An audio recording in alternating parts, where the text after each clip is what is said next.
So when quarantine happened, I was quarantined in New Jersey, and it was pretty fucked. One of the worst like states out there. So we were super scared. I mean, I was super nervous about moving forward with music and just life in general. You know, like I like to think of myself as an optimist, but I had a pretty shit view on like how things were gonna move forward. I was just like, oh fuck, man, like everything's about to collapse.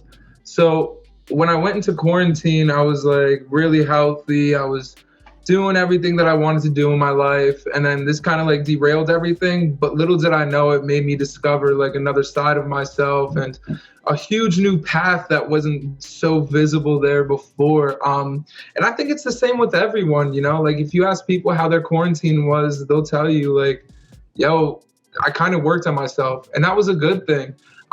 Every single day I kind of like challenged myself to write new songs, get new material out, and kind of come up with these new ideas, and those still impact me today. I know it's like only like a year ago, but we're talking about it like it was 25. But yeah, quarantine was definitely like an experience where I was just like really focusing on myself. I was isolating myself from everything out there. I kind of was dealing with a lot of things about my own personality, I guess. And it led me to just a different me and a better me in total. So yeah, quarantine was kind of cool. Jeez, I would probably say like a lot of weed. Although like during quarantine, obviously like I was super nervous. I wasn't going outside. I wasn't buying anything or like doing anything really.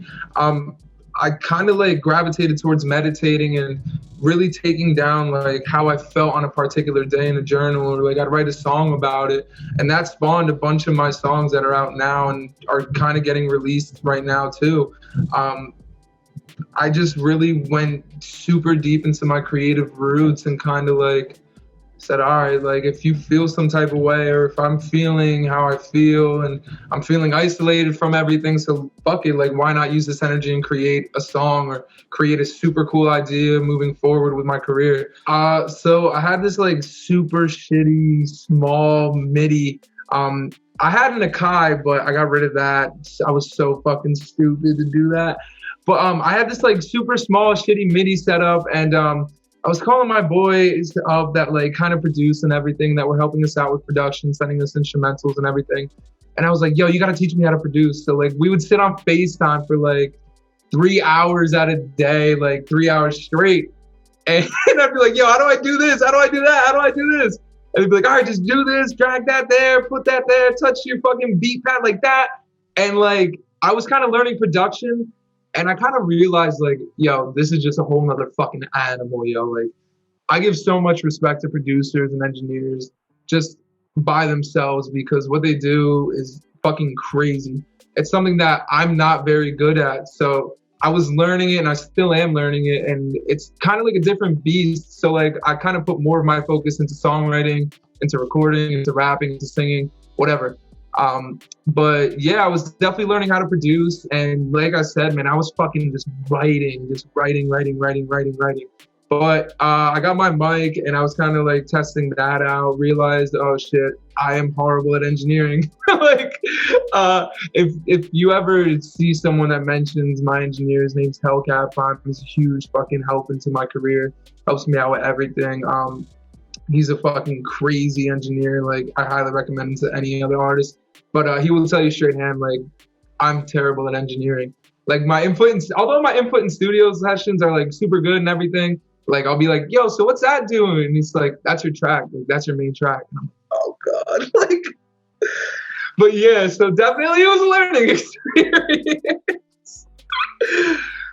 Some influences off the bat: 3 6 Mafia, Tommy Wright, Redman, New Jersey legend, Lauryn Hill, the Fugees, Jesus, Wu-Tang, love Wu-Tang. Fuck, man, I have like so much music that I listen to that I love. Like System of a Down's a huge influence to me in my writing. But on terms of the last question, I think that as I move forward, I don't think that I have like a set sound. I don't really think about like things before I go into them, because I think when you do that, you're going to cookie cut yourself. Like, you're going to make yourself sound exactly what you think like, and you're just going to end up biting someone else or being unoriginal. So when I create things, I'm kind of like, I have no direction. And I think that's like the beauty of creation. Like, you don't always have to have a direction when you're doing something super creative or something. And I always like to say, like, before you create, you have to destroy. And like, you literally just have to build from the ground up. So in terms of like knowing where I'm going, I have no fucking clue, man. Like, I'm trying out so much shit. I'm experimenting so fucking much. It's insane.